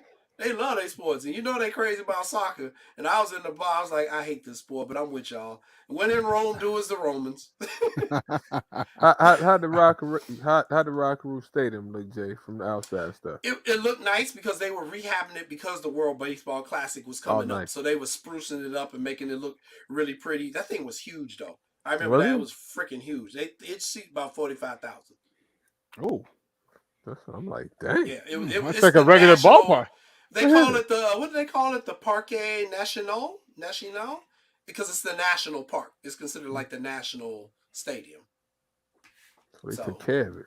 Yeah, it was nice, man. It was nice. So I had a great time in Panama. But hey, let's talk Final Four. Men's Final Four. All right, everybody's bracket is tore up. We know that. But Lance, what are your thoughts on Florida Atlantic, San Diego State, Miami, and then there's Connecticut? You got three teams that ain't never been there before, and then you got UConn. You know what I told somebody a couple of weeks ago? It's a lot of parity in college basketball, right? I didn't think it was a dominant team. Like in some of the years, you could say Kansas is really good. You could say some of the Blue Bloods, Carolina's really good. I never felt that Mm-hmm. this year. Like when I watched some of those teams, I just said to be honest, they just okay. Like truthfully, Arizona State, where Nick coached, I thought they Mm-hmm. were a second weekend team in the tournament. They had everything. Like I thought they could have won it. I think they could have made it to the Final Four, right? So I thought everybody was good, but Mm-hmm. I think we're no great team. What they're showing us is this: the transfer portal is the in the NLI is the great equalizer. Like you used That's to it. I those said this teams used morning. to those teams, and I didn't even hear your show this morning. Those teams, the blue buds, quote unquote, they used to could rack up on people. They could pay people differently. Not everybody got a little bit now, so you're not getting those players you once were able to get. FAU Dusty May he's been doing a great job. He's always been a good person. First of all, I know him personally. Mm-hmm. He's been a good person. Those guys he put out there, he has some players out there. Those guys can freaking play. So you have them. Then you got San Diego State. Dutch has been there for the last, what I want to say, 5, 6 years. They always had pretty good players at San Diego State. When I played in the WAC, which was, the WAC, which was like Tex El Paso, Tim Hardaway, Jeep Jackson, Phillips, them boys always pros. San Diego State had some players. They had a guy, Tony Ross, that was that Mm-hmm. dude there. Now you follow that with like Kawhi Leonard and those players they have now. That's a good team. They done won 20 plus games the last 5 years. That's not shocking to me. You got them. UConn with Danny Hurley, UConn is loaded. UConn has that grit. They have that grind. They a capable team. Miami, Coach Larry Nager, they was close last year. They I were. mean, with Wong and those guys, they came back. They was down 13 against Texas. Shout out to my man Rodney Terry. He got a 5-year contract. Oh, they did. They gave him the job. Gave him the job. I They was deserve it. happy He because deserved I was sitting there getting pissed. I was like, what better way, Sean, to interview for a job you want Mm-hmm. by you coaching 20 plus games and you Mm-hmm. winning? He And getting won. them. Yep. Oh He yeah. got him there. They was a couple of isolation plays away, a basket or two here and there. He's in the Final Four. So shout out, gave him a 5-year deal. And you know what? It But don't take a whole day to recognize sunshine. You know what I mean? I'm glad they pulled the trigger. Sean, you summed it up right. They looking at you in practice, looking at you in games. They're looking at you talking to the players. They're talking to you in meetings, on the court, off the court, in the administrative field. And they What also else is there to feel, do? but they also gonna feel what you're about. Like there's an energy that you give off, the energy that your program takes on because of you, energy that the kids have because of you. You know what I mean? Like I said, it don't take a whole day to recognize sunshine, man. Now, It's, you see it, and sometimes people always thinking the grass is greener, and sometimes you got the right dude right there, and they did, and it's smart for them. Congratulations, kudos to them for pulling the trigger and doing the right thing for their program. because a lot of days, these ADs now, everybody wants to make a splash hire. What's a Mm-hmm. splash hire? Big Somebody wants the name. name? Rodney Terry is a splash hire. He got y'all to the Final Eight.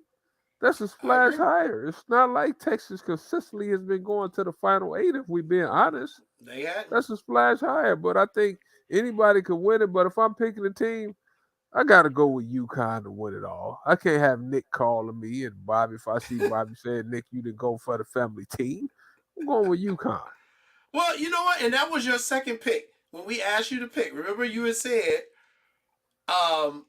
the team I think that's really playing well that really got a shot is UConn. I remember you said that. I gave you grief when your first pick didn't go, but you Oh, said you man. didn't get a chance to study it. But I agree with you, Lance, and it's gonna be very, very interesting. Black expats in Panama. I told you we got friends in Panama. They say awesome interview with Jana Woodruff. So thank you. Muchas Thanks for gracias. watching.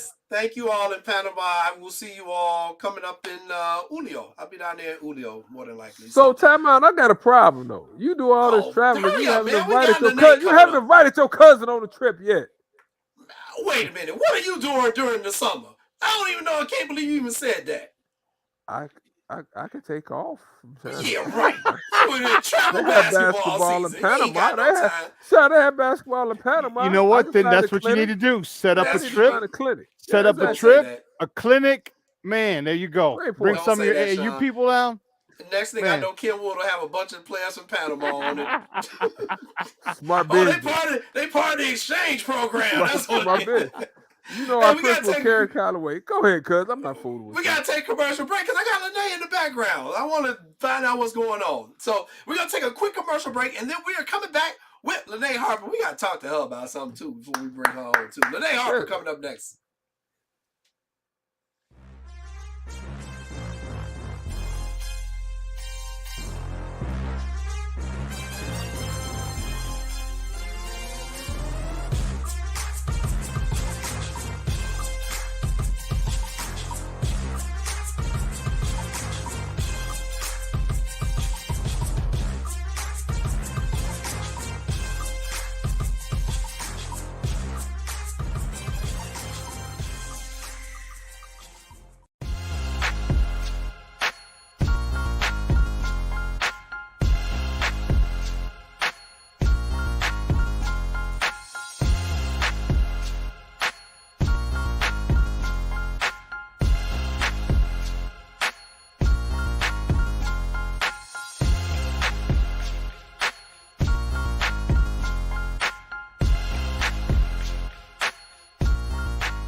Welcome back, everybody, to What's Up, Cuz. I'm your host, Jason Palmer, along with my cousin, the coach himself, Lancey Irvin, and it is time to talk some women's hoops with a friend of the family. The women's tournament has been good too, man. It's been good too. And I said, man, we got to get Lene back on because she did such a great job last year, and we need someone who can break it down because we can't watch all these games at one time. We got stuff we doing, and she's a former WNBA player. You know, she was a star of Whitney Young. She went on, had a great college career. But I got to talk to her about this picture. She's too grown now. What's up with her, Lance Irvin? She thinks she grown now. She posting all sorts of stuff. Then she got this picture here. Like she done got a modeling contract.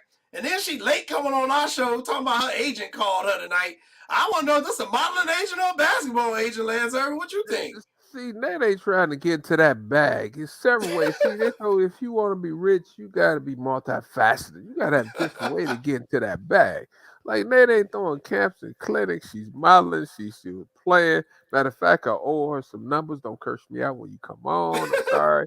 But, you know, Nate ain't doing it all. Now she's doing our show, Jay. They all over the place, you know. So her agent probably, you know, matter of fact, I want a piece of that. Whatever her agent told her, I want some of that too.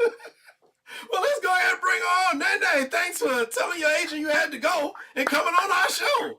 Y'all are hilarious. Nene, if you was getting that bag, little sis, I mean, tell them I'm not mad at you. If you had to get your bag first. So what deal do we have on the table? I want a piece of it. What we got? You got to get your bag first, right? How many athletes you know after college was like, man, I got to figure out what's next, or even after the pro level, like I don't know what to do, right? So when I transition, when I hang my jersey up in the rafters, my transition will be smooth, you know. So I got to be multidimensional, you know. Nene too smooth. I tell you what, Nene. Oh, here there go Paul. Fellow Dolphin. Paula had made a comment all night. We had an Olympic track run on. Paula was quiet. Now Dolphins come on. These Dolphins come on. That's my Dolphin. Dolphins got to stick together. Why y'all Dolphins got to stick together, Nene? You tell. I mean, Bricky might jump on the show. That's my big sister, Nene. I mean, shut up. But Nene, I gotta ask you this though.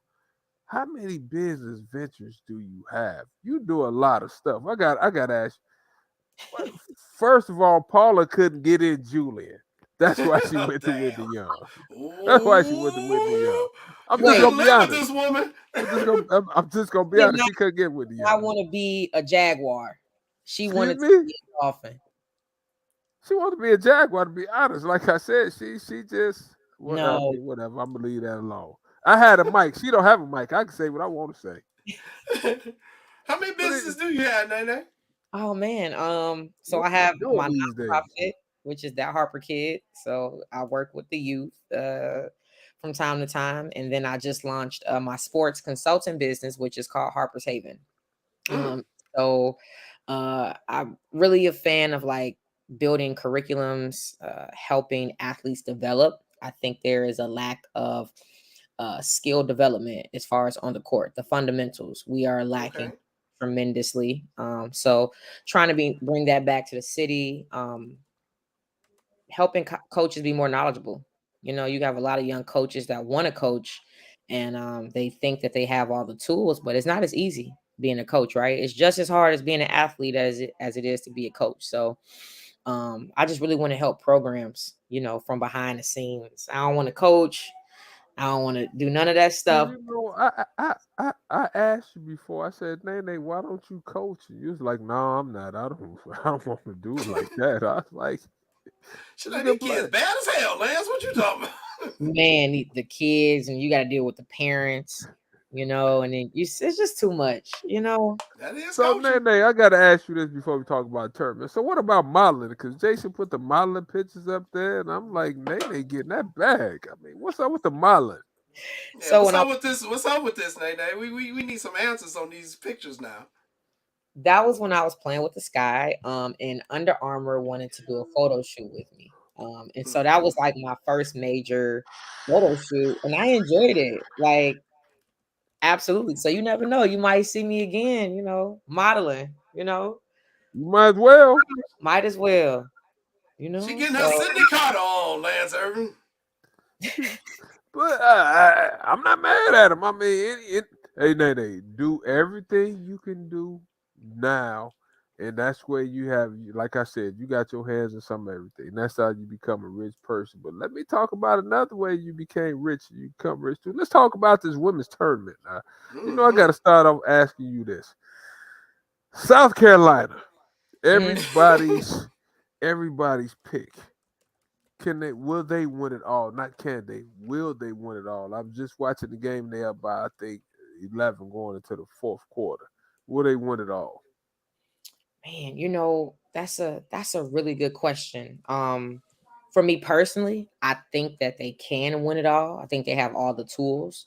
They have the right coaching. I was just watching the first half, and I'm like, to make it deeper in the tournament, to make it to the championship, you have to have great coaching and consistency, right? Mm-hmm. You have to have a plan, and your players have to be prepared. There is no time for errors, you know. So if the coaching and consistency can be straight across the board, the chances of winning will be much higher. So I think South Carolina can win it, but then on the flip side, you know, they're like what, 32-0, 35-0. So it's like it's a sense of like comfortability to an extent.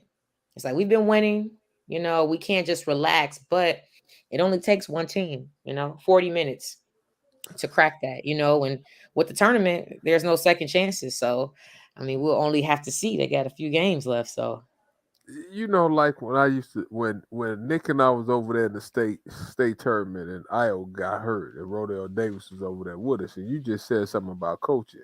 I looked at him. We was in the semifinal game, and we was playing pretty good. But it came a point in time when we played in the championship game. I looked at Rodell and said, "We can't guess now. You can't guess. At some point in time, Jay, in coaching, guessing goes out the window. Either you right or you wrong. And like you said, you got to be consistent." And you got to be able to figure out, do you think Dawn Staley is one of the best coaches in college? oh, absolutely. Absolutely. Like, I think about when I was getting recruited, coming out of high school, South Carolina was just like, okay, like a pretty decent team. And to see, you know, almost 10 years later, like it's a dynasty. You know, it's like the next UConn, right? You know, so she's on this wave where not only is she an amazing coach, but she played at every level. Mm-hmm. You know, she played collegiately, she played professionally, she has gold medals, right? She's played with the best, been coached by the best. So it's only right that she takes her experience and pours that into her team, which allows them to be as good as they are. So, because you know, Nene and Jay, when I watched them play, right, They don't do nothing real complicated to me just watching them.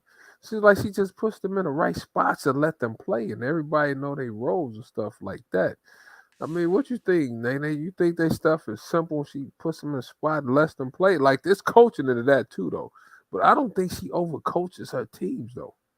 Well, no, I think it's a good balance of structure, format, but then also letting the girls play. But I got to give it up to Maryland. The first half, it was neck and neck.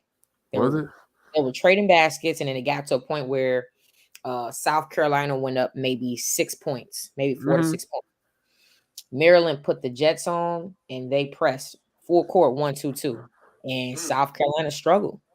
It was back-to-back tournaments. The game was kind of up here then down, and so it's all about cracking that code. If you can find one weakness in the tournament, right, that's all you need. But again, it goes back to her coaching, right?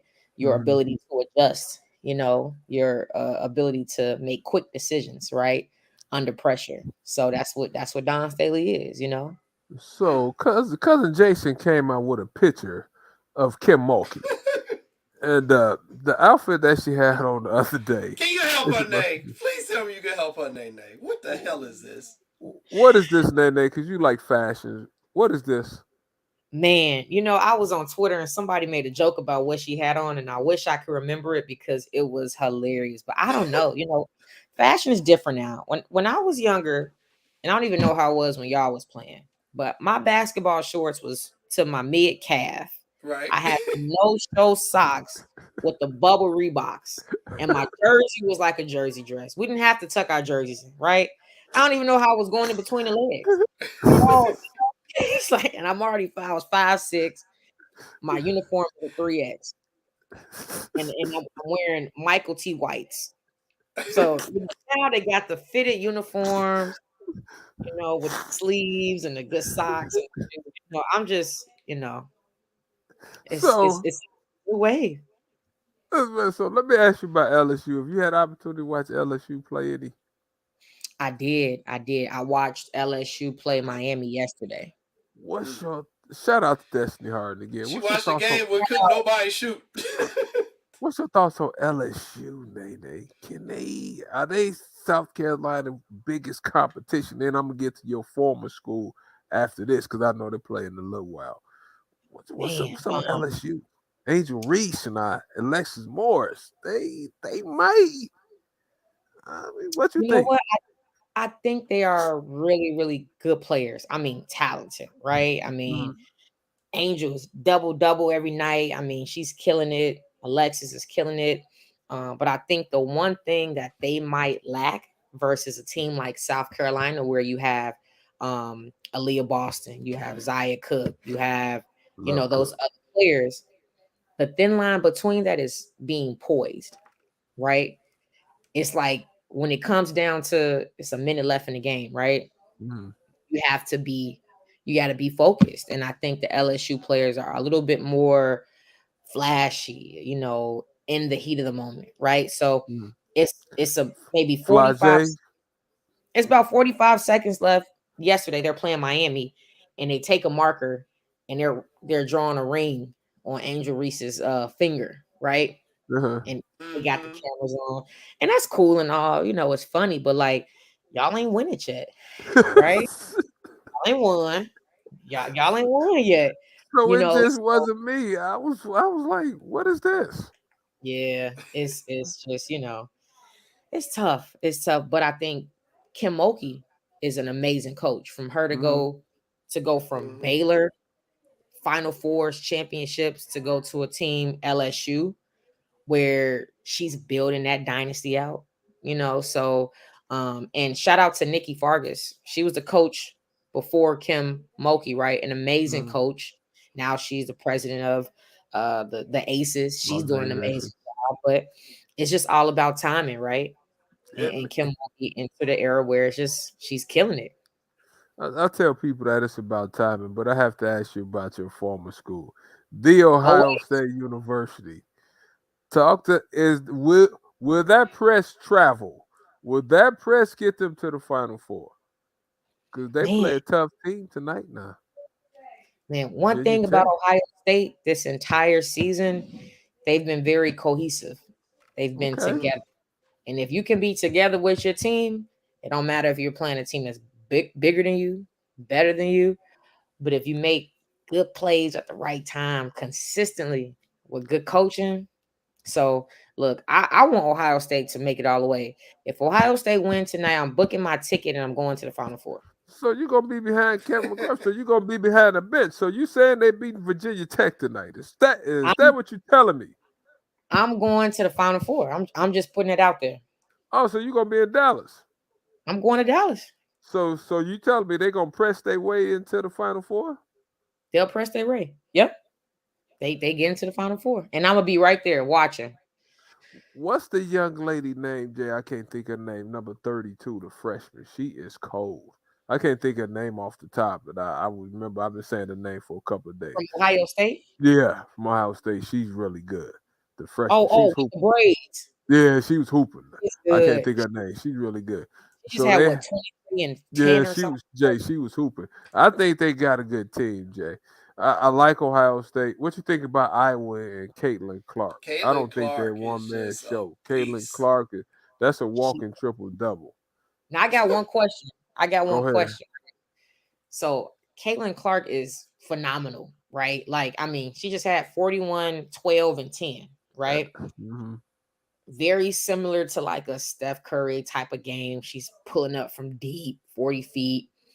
But when you get to the pro level, you got, they picking you up half court. That you a rookie. They don't let rookies, So I'm very interested to see how that will translate to the next level. I know she's gonna do a phenomenal job, without a doubt. But what magnitude? You know what? See, I think she could create her own shot, right? I think she could get off. I think she could shoot it with unlimited range. But I also understand you playing against some grown women now. Yeah. That could be really you playing against Williams and those people. You playing against Chelsea Gray and them. You playing against some dogs too now. Is you playing against dogs. So I think it depends on who she gets drafted by and who she's playing with. Because as you know, she might not be the top on the scout report. If she's later on down, I think she'll be fine. But I mean, I like her game because she can shoot it, and I think her shot helps her get off, and she can pass. Kind of like my buddy Sabrina Ionescu. I'm not saying she's that good, but I think she's having a very good career. So I mean, but you played, Nene, so you could break it down. So what's your thoughts? Because you played in the association. So what you think about it? No, I think she's gonna be an amazing player. I think she's really gonna be good. But if you look at the history of number one draft picks, right? Break it down because you on What's Up Cuz now. We call you Look, to get the real. Because when we get when we blow up, we close to blowing up. Now we got to give you your regular spot. Come on. Look, when you look at previous number one picks, right? Mm-hmm. And I can't think of all of them off the top of my head, but it was only a select few that they made a huge impact their rookie year. Asia Wilson, Brianna Stewart, right? What's them calling the shooter from UConn? About was Tarazi a number one overall? Taraji was number one. Maya Moore, Maya right? Moore. Like those players. I mean, immediate impact. Candace Parker, rookie of the year. Envy, like it's you know what I'm saying. So now the game is a little different, right? Sabrina, an amazing player, right? Broke records at Oregon. Kind of struggled a little bit. Year, So you had some injuries, but it's an adjustment, right? And she's doing an amazing job right now, in New York. Shout out to her. But it's not easy, when you get older, your body change. So and I think too, Nene, if you have guards her size, I think you correct me on that. I think it's a little bit easier if you between the 6'2" to the 6'5" size range. I think Jay it's a little bit easy because you're a little bit bigger. You could, your body could take a little more pounding. It's probably a little bit easier to get your shot off. Versus, I understand where you're coming from. Yeah, it's a little, Excellent but point. Jayla, she's 6 feet though. She's solid. 6 feet, has an extended range and can pass. Right. So Mhm. it just depends on what team you go to. That's key, right? Good So if point. if Mhm. if I'm Kalen, I want to go to a team where I can play under uh, a Chelsea Gray, a Courtney Vandersloot, some point guards some killers in the league that I could learn from, you know. So, but that's just me, right? So, Great point. Now let me ask you about the Yukon Huskies. Hmm. Out of the tournament, they made something like 16 straight Final Eights or something. Do you think their dynasty is over? Hmm. You too, Jay. I want you to answer that too. Yukon Husky. And what y'all think now? is the Is the dynasty over? Or dynasty over? Because you got South Carolina is coming. Tennessee has gotten better. Like, talk to me. LSU now. Me, LSU, she's not going anywhere. yeah, I mean, Texas, Vic Schaefer, they decent now. you know what I think it is. I don't Talk to even me. think it's the dynasty. What I think is just the mindset, right? If you look at Gino, if you look at Kim, you look at Don, right? All amazing coaches, but Gino is probably the most straightforward and strict coach, right? So Uh-huh. to compare that to Corey, right? Back in high school, it was if one fall, we all fall together, right? It was like this is the plan and this is what we're sticking to, right? I'm Mm-hmm. gonna push you to be your best. I'm gonna push you out of your comfort zone. Mm-hmm. But a lot of players now, they not for that. You got the transfer Mm-hmm. portal where you can literally transfer straight out. Oh man, my coach not playing me, I'm out. But if you look at the players that he has produced over the years, some dogs, literally some dogs. So it's just a matter of like, you know, what they want to do moving forward. Mm-hmm. Mm-hmm. Good question. Good question. Let me ask you, Lene, because everyone's curious. What's going to happen in May when the Chicago Sky get back together? Because we were not expecting this to be a complete damn teardown. They just stripped this thing down to the studs. And poor Copper, poor Cop, I don't know what she going to do because I don't know who's going to help her Call score. Nene. She gonna call Nene. Go ahead. Oh man, you know what? I think they'll be fine. They got some toughness coming in, right? You got Courtney Williams, who's a dog. You got Yeah. Marina Mabry, who was just at Dallas, a dog. You got Cop, who's a dog, right? You got Dana Evans. She's extremely tough. You know what I'm saying? So even though that they're young, they may not have a true leader like a Candace Parker or a Courtney Vandersloot. I think they'll be fine. It's gonna be an adjustment. It's gonna be some different faces for the fans, for the city. But it all goes back down to coaching and consistency. How you prepare in your preseason, how you set the tone for the year and how you get through adversity, right? So that's what's going to be the key. But I mean, I'm interested, I'm very interested to see how their season will go, so See, my little sister has to be politically correct. Like I love James Williams. You lose Candace Parker, Vandersloot, Quigley, Stevens. Stevens, Messimer. Like like you lost Nene. They lost their whole the starting five, Bulls in whole new. 86, huh? Exactly. That's like exactly, exactly. And you can't say what I can say. It's gonna be tough.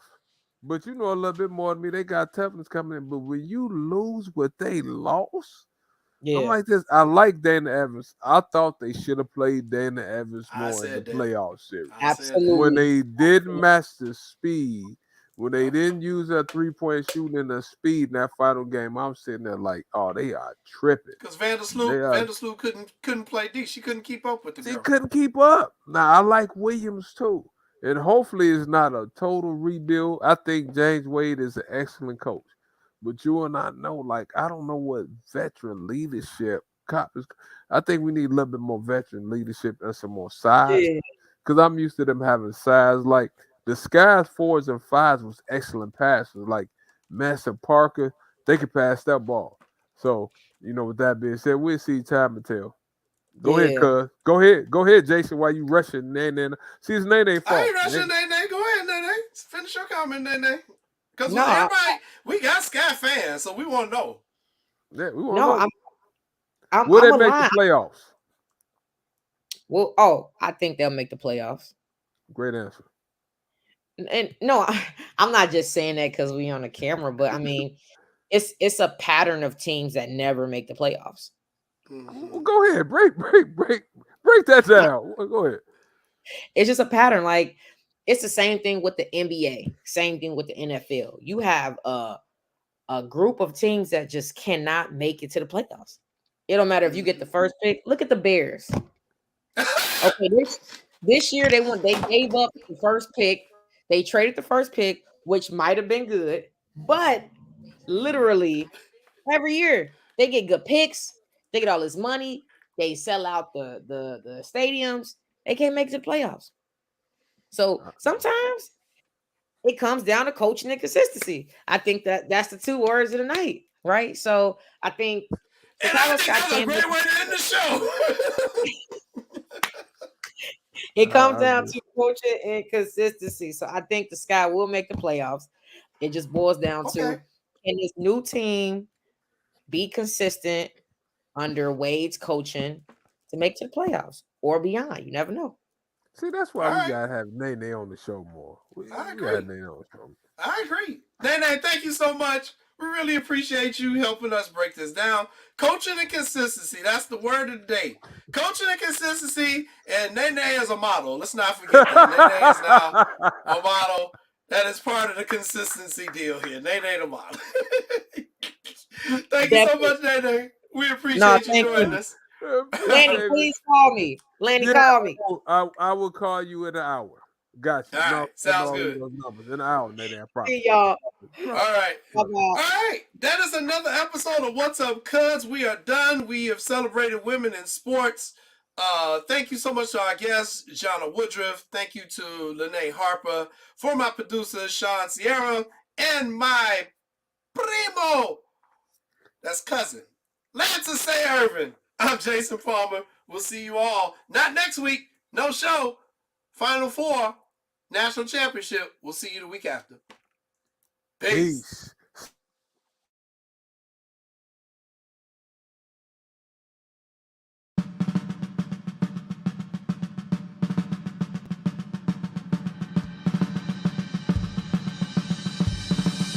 Lift every voice and sing till earth and heaven ring with the harmonies of liberty. Let our rejoicing rise